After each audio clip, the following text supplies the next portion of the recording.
Merhaba, tutaj Magda z kanału Kawa po turecku i Ja. wróciliśmy do naszego powitania. Tak. I Nuri oczywiście. Słuchajcie, dzisiaj chcieliśmy Wam trochę poopowiadać o wojsku w Turcji, bo część osób o to pytała. Czy wojsko w Turcji jest obowiązkowe, czy muszą do wojska iść i mężczyźni, i kobiety, i czy Nuri był w wojsku? Na to wszystko dzisiaj odpowiemy. Gotowy? Mhm. Więc tak, pierwsze pytanie. Czy wojsko w Turcji jest obowiązkowe? Jest. Jest. I teraz słuchajcie, trzeba opowiedzieć o różnych dwóch systemach, bo już odpowiem na to pytanie. Nuri oczywiście był w wojsku. Jak Nuri był w wojsku, to system był trochę inny i teraz system też jest trochę inny. Więc powiedzmy, jak to wygląda na tą chwilę. Na tą chwilę to tak wygląda, że ludzie mogą zapłacić i iść na miesiąc na przykład i koniec wojska. Czyli tak jakby zapłacić, żeby nie iść do wojska, ale to nie jest tak, że w ogóle się nie idzie, tylko na ten pierwszy taki, no w sumie niecały miesiąc aż do przysięgi, takie szkolenie jakby jest, a Tak. potem się już wychodzi. Tak. No i ile trzeba zapłacić, żeby tak wojsko sobie rozwiązać? W tej chwili około 31,5 tysięcy Lir. lir i co roku to będzie podrożało. Myślę, że to jest bardzo duży koszt i wydaje mi się, że jeżeli ktoś już pójdzie na ten pierwszy miesiąc, gdzie on przecież jest najgorszy, to chyba warto jednak już potem dalej zostać i wytrzymać, niż płacić tyle pieniędzy, co? Co ty myślisz? Tak. No dobrze, ale powiedzmy, że osoba nie płaci, decyduje się iść do wojska, to na tą chwilę w tym nowym systemie ile czasu to wojsko trwa? No jest ten pierwszy miesiąc do przysięgi i potem ile jeszcze? A, nie płaci i idzie? Idzie, no normalnie idzie. To nie jest dokładnie jeden cały miesiąc. Powiedzmy, że to jest miesiąc nauki, tak, pierwszy. Ja miałem 25 dni, niektórzy mają 24. To zależy, musi być tak. 3 piątki zawsze policzysz i trzeci piątek już jest przysięga. Aha, to zależy, kiedy akurat wypadnie Ci przyjście do wojska. Tak. Rozumiem. No dobrze, no ale już była przysięga i potem dalej ile czasu jeszcze trwa to wojsko? No w tej chwili wszyscy muszą robić, jak nie płacą, pół roku. Pół roku. Czyli po tym miesiącu jeszcze 5 miesięcy. Tak. I wtedy nie dostaje się żadnej wypłaty. Nie, ale to jest tak, że pół roku robią normalnie, bez niczego. Jak ktoś chce zostać dalej, to jeszcze druga połowa może robić i wtedy dostaje coś. Czyli obowiązkowe jest być pół roku, wtedy nie dostaje wypłaty, a jak chce zrobić kolejne pół roku, to wtedy jest z wypłatą. Tak. A wiesz, jaka to jest wypłata? Nie mam pojęcia. Okej, no to tak to wygląda. A jaki był system w momencie, kiedy Nuri szedł do wojska? Powiedzmy, że to było rok, półtora roku temu? To było 2018 lutym. Tak. Pojechałem. No, czyli właściwie już na ten ostatni moment przed zmianą systemu. No, ale... Zmienili system w 2018 czerwcu.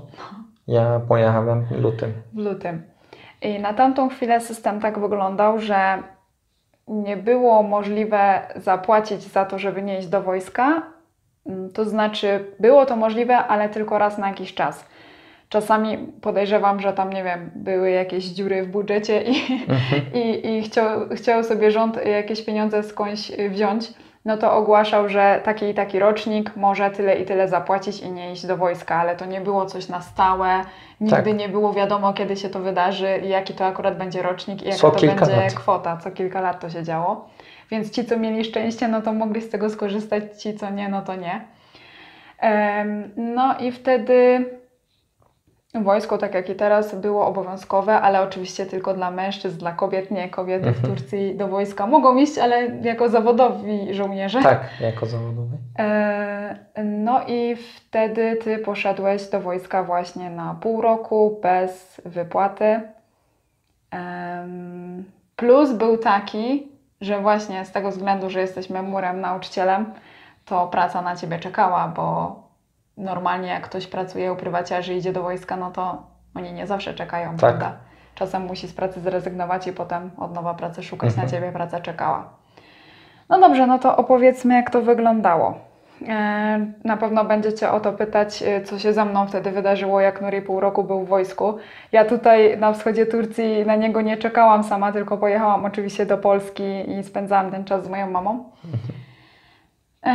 No a Nuri to wojsko odbył. No i teraz pytania. Gdzie było to wojsko robione Twoje? No, Gdzie byłeś? Dokładnie nie mów, w jakim mieście? No, Ankarze, W Ankarze. stolicy. Było fajnie. No, na początku marudziłem dużo, wiadomo, bo nie jestem przyzwyczajony do czegoś takiego, bo to jest zupełnie inny świat. Ale jak ktoś się przyzwyczai, to jest fajnie. Kobiety też powinny robić. Też powinny. Tak. Porządek trzeba robić. No dobrze, ale powiedz, w jakim wieku w ogóle byli ci szeregowi razem z Tobą? W jakim wieku najczęściej idą chłopaki do wojska? Ale to znaczy... No jak Ty byłeś w wojsku, no to Ty miałeś ile lat wtedy? 25? No i ogólnie w takim wieku mniej więcej byli chłopaki? Tak, tak. Byli też na przykład koło 30, byli też trochę starsi i dużo większość było właśnie, chłopaki byli młodsi tak od nas. Bo to zależy jak długo się uczy chyba, nie chłopak? Tak. To tak długo może to wojsko sobie odraczać. Tak jest. Jak nie studiuje, to musi od razu po szkole średniej iść do wojska, nie? Tak. Znaczy jak ma 19 lat, znaczy 20 równo, przepisowo, musi iść już. Chyba że studiuje. No dobrze. Pierwszy miesiąc szkolenie, najgorszy czas, najcięższy. Jak to wspominasz do przysięgi? No mówię, kilka dni na początku byłem w szoku oczywiście. Naprawdę to jest inny świat, kosmos, że do niczego nie jest podobne. Nie ma takiego światu tu, jak widzisz codziennie. To znaczy, tam są też normalnie ludzie, ale zachowanie, traktowanie innych. Na przykład podobało mi się coś na początku od razu, że wszyscy są równi. Nieważne jaki ma zawód, kim jest, czy jest bogaty, czy jest biedny, skąd podchodzi. Wszystko było tak równo. No, nie patrzyli na ludzi, że taką pracę ma, on jest taki i ten. I kilka dni myślałem, po co tu jestem, dlaczego przyjechałem, dlaczego robię to, czy to jest warto w ogóle robić i po co to jest. Ale na koniec wojska na przykład się dowiedziałem tego, że coś się nauczyłem w życiu po wojsku. Jak byłem tam, to nie zauważyłem, ale jak już wróciłem, to już czułem, że coś się zmieniło w mojej głowie. No. Ale na przykład mogę mówić tak, pierwszy miesiąc. Ciężko jest dostać do prysznica, bo w jednym budynku, takie trzypiętrowe powiedzmy, mieszka 350 chłopaków. No normalne pokoje są, tak nie jest wielkie. I w jednym pokoju, jednym sali powiedzmy, 74 osób, 60, 50, różnie. Że ja miałem koło 70 na przykład. I to było też trochę szokujące, bo musisz spać i tam być w tym pokoju z ludźmi tyle. I na przykład jedzenie było dobre, że wszystko było planowane. Zawsze na czas jedliśmy, nawet nie było nigdy spóźnione. Jedzenie było super dobre, to mogę mówić. I jeżeli chodzi o pranie na przykład, no za bardzo nie ma możliwości, żeby coś prać. No to na przykład ja miałem kilka gacie i skarpety, to cały miesiąc niestety musiałem z tymi samymi w tych samych skarpetach i gaciach. No to jak was było około 70 w jednej sali i wszyscy mieli problem, żeby iść do prysznica i coś wyprać, to ja nie wiem, jak w tym pokoju było z powietrzem. No, średnio. Ale jak minie tydzień, to się przyzwyczaisz. Wiesz, nie jest źle. Naprawdę. Wszystko zależy tak od czasu, że musi czas minąć. Może już od tego zapachu nerwy w nosie obumierają, nie wiem, po No tygodniu. nie wiem. Ale różne rzeczy mieliśmy, oczywiście różne akcje się zdarzyło i czasem się irytowałem, to prawda. Czasem byłem szczęśliwy, czasem się cieszyłem z czegoś, ale ogólnie tak pierwszy miesiąc to jest najgorszy miesiąc. Co było też takie ciężkie przez ten pierwszy miesiąc dla mnie, to to, że nie mogliśmy się z Nurim kontaktować za bardzo, bo przez ten pierwszy miesiąc do przysięgi można było mieć tylko telefon taki, wiecie, staromodny, bez internetu, a że ja byłam za granicą, no to nie mogliśmy do siebie tak po prostu zadzwonić. I pamiętam, że na początku Nuri z tego telefonu albo z budki telefonicznej dzwonił do taty, a Nuriego tata łączył się ze mną przez internet i wszystko było na głośno mówiący włączone i tak się kontaktowaliśmy, Mucha. Mucha. bo nie mogliśmy inaczej się połączyć, więc to było też takie zabawne. No, to ja dosyć przeżywałam to, że nagle jestem znowu w Polsce, nie ma Nuriego, nie mogę do niego zadzwonić, no i że nie mogę jechać też na przysięgę. No bo to jednak się wiązało ze strasznie dużym kosztem, żeby tak po prostu do Turcji wrócić na ten jeden dzień. No i co? I przyszła ta przysięga. Kto był u Ciebie na przysiędze? No tata i mój brat. Jak wspominasz, fajnie było przysięga? Pierwszy miesiąc leciało, zawsze czekaliśmy na ten dzień, na przysięgę i zawsze nam mówili, że to będzie przepiękny moment w naszym życiu, że to tylko raz się zdarzy i musimy bardzo ładnie wstępować i wszystko uczyć i wszystko ładnie zrobić. I ten dzień ja myślałem, że oni gadają tak po prostu, że i ten. Ale jak przyszedł ten dzień, naprawdę czułem tak dziwnie, że nawet trochę miałem mokre oczy. Wzruszyłeś się trochę. No bo to jest taki moment dziwnie.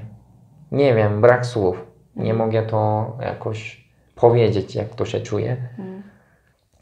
I jak spotkałem z tatą i z bratem, to było bardzo, bardzo dziwnie. Jak widziałem ludzi w ogóle, to było dziwnie.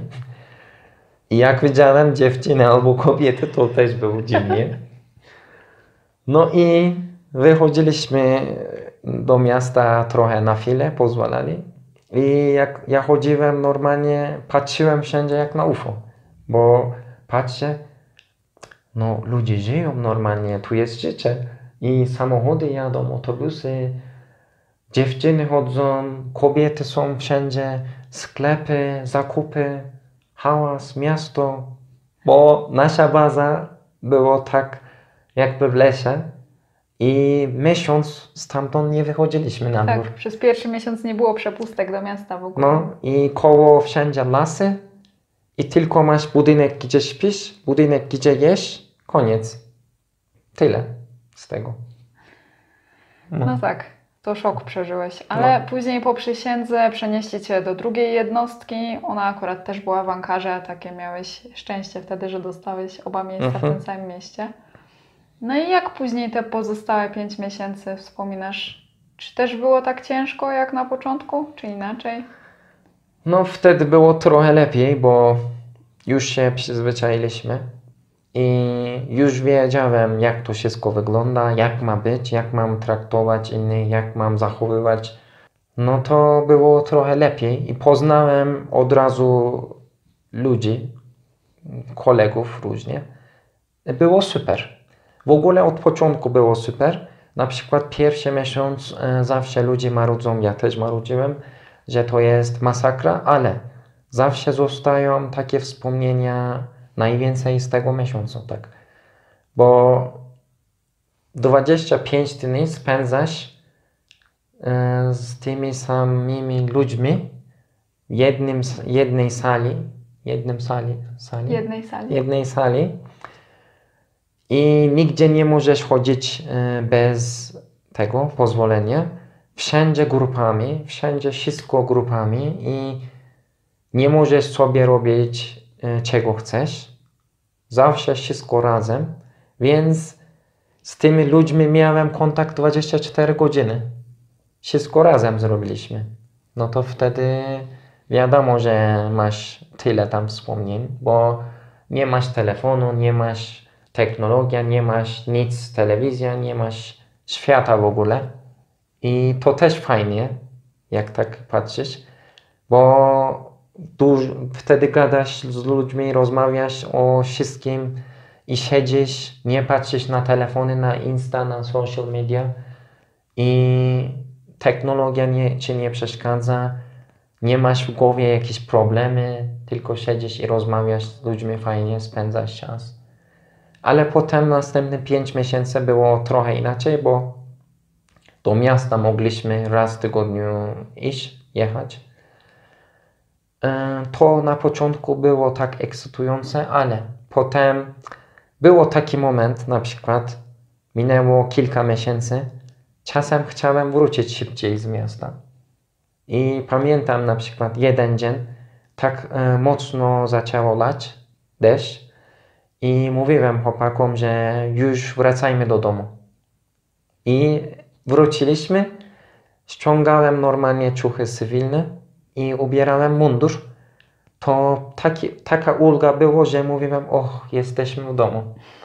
Bo tak się czujesz po kilku miesiącach, że jakbyś się tam urodził. Zapominasz o świecie.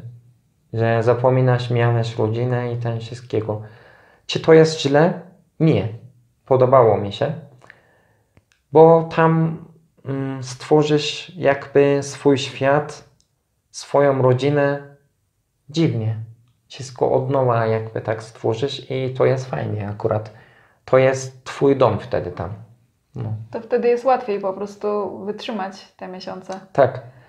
Ja nie miałem problemów, żeby wytrzymać, tylko wiadomo, że z tobą czasem mieliśmy problemy, żeby rozmawiać albo podłączyć coś. Wiadomo, wszystko zakazane. Tylko to było problem, ale ogólnie ja nie czekałem tak mocno, niech to kończy w końcu. No czasem miałem zły dzień, wiadomo, nie było różowo zawsze, ale to było tak mało, rzadko. No dobrze, a pamiętasz jakieś takie momenty trudne albo śmieszne? Tak, no co ci przychodzi do głowy od razu, jak pomyślisz o tym czasie? Jakieś sytuacje takie? No oczywiście, bardzo dużo mam w głowie, ale nie chciałbym opowiadać tak wszystkim, bo to są moje wspomnienia i dla nas tylko, koledzy i ja. Koledzy wyjechali, bo w wojsku można używać trochę urlopu. Wtedy wiadomo, że wojsko dłużej trwa, jak jedziesz do domu, można, nawet za granicę można. 10 dni, sprawdziłem, ale wtedy dłużej robisz. Koledzy wyjechali, moje koledzy, bardzo bliski. To wtedy czułem się sam tak samotny, bo no, miałem jeszcze dużo innych koło, ale jakoś tych chłopaków, co miałem zawsze obok, nie miałem, to wtedy było trudniej. I na przykład trudniej było spać, zasnąć w nocy. To jest śmieszne, ale koło mnie był kolega, powiedzmy, i codziennie razem byłem z nim. Nagle go nie ma tydzień. To jest dziwnie i smutne było dla mnie. Takie momenty bardzo trudne. No. Śmieszne, bardzo dużo rzeczy śmieszne, ale... No ja pamiętam śmieszne, oczywiście to często wy też zauważacie w komentarzach, że Nuri jest bardzo szczupły. Po prostu taki jest, ja się śmieję, że jego motor dużo pali. Je bardzo dużo, a nie tyje, ale w wojsku przytył dosyć sporo. No i pamiętam taki moment, jak ty opowiadałeś właśnie, jak pierwszy raz ubrałeś cywilne ubranie. To co? Jak to było? To było tak. Po pierwszym miesiącu oczywiście mieliśmy już do miasta jechać, pozwalali nam. Ściągałem z walizki spodnie, co miałem, jak przyjechałem do wojska i koszulkę. I próbowałem ubierać tego, ale coś nie idzie. Minęło tylko miesiąc. Ja pytam chłopakom, czy to jest możliwe, jak coś leży w szafie bardzo długo czasu, że może być... Zmniejszyć. Może zmniejszyć. Oni mówią, co ty mówisz, no ja pokazuję, że coś mi nie idzie, patrzcie, w gaciach stoję. No. I próbowaliśmy razem. Próbowaliście zapakować w spodnie? Znaczy ja próbowałem i oni mówią, może przytyłeś. Ale ja mówię, chyba nogi mam tylko tak dziwnie, nie sądzę, że tylko nogi przytyłem. I potem do miasta jechaliśmy. Dziwnie mi się chodziło w ogóle, cywilny, bo jeden cały miesiąc byłem w mundurze, nagle cywilne ciuchy. I ważyłem tam właśnie i szok. Koło 10-11 kilo. Teraz schudłem powrotem, wiadomo, tam byłem trochę grubszy. Koło 10-11 kilo przytyłem, ale zrobiłem taką minę, co? Naprawdę, miesiąc. Bo tam jest wszystko tak planowane, ćwiczysz, jeść na czas, zawsze obiad o 12 powiedzmy, nigdy nie mienisz tego, nigdy nie idzie spóźniony czy coś. Kolacja o 5, nigdy nie później czy prędzej. Tak planowane było, może o to chodzi. Może tak. No i jedzenie było dobre. No. I tyle. Tak. No, jak było tam druga połowa, że 5 miesięcy byliśmy tam na drugiej bazie, tam już poznałem panią, co gotują dla nas i się szykują. Już znali nas, ja i koledzy, mnie i koledzy, i zawsze my patrzyliśmy na desery. I co jest dzisiaj na deser, zawsze. Jedzenie, nie deser. Od razu przyszliśmy na listę, deser co jest. I ja zawsze jadłem bardzo dużo. No. Nie wiem, tam jakoś bardziej byłem głodny zawsze niż teraz w normalnym życiu. Może dużo pracowaliśmy, bieganie i w tych butach wszystko jest ciężkie i broń też. Czasem z bronią coś mieliśmy robić albo na warty. No. Może o to chodzi. Ale zawsze dużo jadłem tam. Trzeba było dużo jeść. Jak coś mi nie smakowało, wiadomo, że czasem była taka sytuacja. Coś niedobre albo nie wiem. No, zamykaliśmy oczy i jedliśmy, bo jak tego nie zjeść, to nie ma innego jedzenia. To będę głodny. No muszę jeść. No jest tam jakby market taki malutki, ale kantyn. Ale co tam zjeść? Czy się najeść? No, same jakieś tylko przekąski, nie? No dla mnie ten czas minął tak z jednej strony ciężko, z drugiej strony sympatycznie, no bo mogłam ten czas spędzić z mamą, z rodziną, z przyjaciółmi. No, ale tęskniło się, wiadomo. No, dla mnie pytaj, jak minęło. No. No, dla mnie niektóre dni w ogóle nie leciało, bo czasem było tak, na przykład o 5 wstałem. Bardzo dużo rzeczy robiłem, naprawdę. Mówiłem tak, o matko, tak dużo pracuję od rana i patrzę, jest 9, 8. I potem coś jeszcze robię. W końcu będzie niedługo obiad, patrzę, 10:30. No tak. Potem jest obiad o 12. Mówię, zaraz będzie popołudnie i wieczór i idziemy spać. Zrobimy coś, różne rzeczy i bardzo dużo czasu minie. Patrzę na zegar, 2:30. No czasem było tak, nudno. Wieczór jest, ja mówię, na pewno już jest późno, idziemy spać. 6, 7, 8 jeszcze. U mnie jednak inaczej, no ja miałam normalne życie, mogłam się swoimi jakimiś rzeczami zająć, pospotykać z ludźmi i tak dalej, no to mi to szybciej zleciało na pewno niż tobie. No. Pół roku się wydawało, jakby było rok. Powiem ci, no tam jest trochę inaczej uczucie. No ale powiedz teraz, jak tak patrzysz, Gdybyś poczekał wtedy chwilę, nie poszedłbyś wtedy do tego wojska, no i w tym czerwcu ogłosiliby, że zmieniają system, no to zdecydowałbyś się jednak iść do tego wojska, czy wolałbyś zapłacić i nie iść? Jak byliśmy tam, w wojsku jeszcze, w czerwcu to ogłosili, my mieliśmy tylko miesiąc czasu do wychodzenia. Mówiliśmy z chłopakami, że jakby było możliwe, to byśmy zapłacili też teraz, ale jak teraz myślę, no nie poznałbym tych kolegów, nie poznałbym komutanów. Fajnie ludzi poznałem, bardzo miłe i czuję się inaczej tak w życiu teraz. Jestem inny, czuję to. Przed i po jest zmiana. Tam nie czułem tego, ale po już jak było koniec, to czuję się inaczej i cieszę się, że zrobiłem.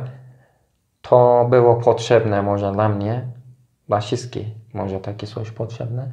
Tak resetujesz życie i różne rzeczy widzisz i poznałem tyle ludzi, tyle różnych ludzi.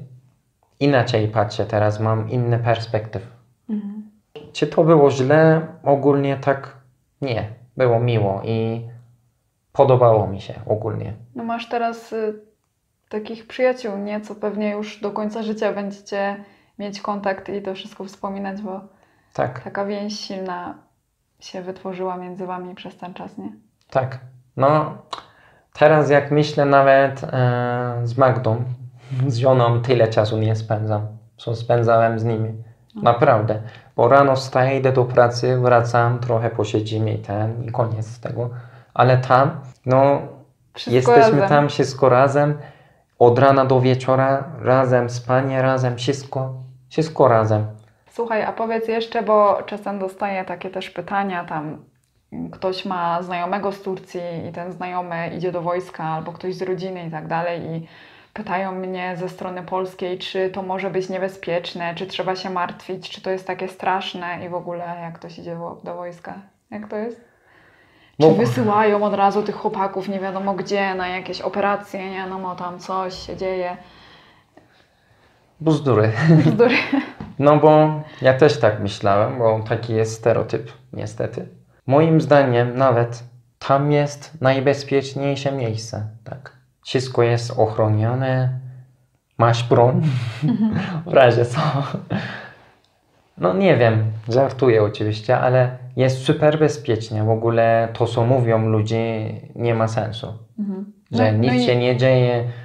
No nie wiem skąd takie pomysły. No ja i też miałem, wiem, ale jak się idzie już to inaczej. te osoby, które idą do wojska tylko na chwilę, to też nie są nigdzie wysyłane, no bo nikt nie wysyła niedoświadczonych żołnierzy w takie miejsca, gdzie potrzebni są doświadczeni, tak? No wiadomo, że no, w takie miejsca to żołnierze zawodowi są wysyłani, no to nie ma się co przejmować, nie? No dobrze, myślę, że ten filmik już wyszedł strasznie długi.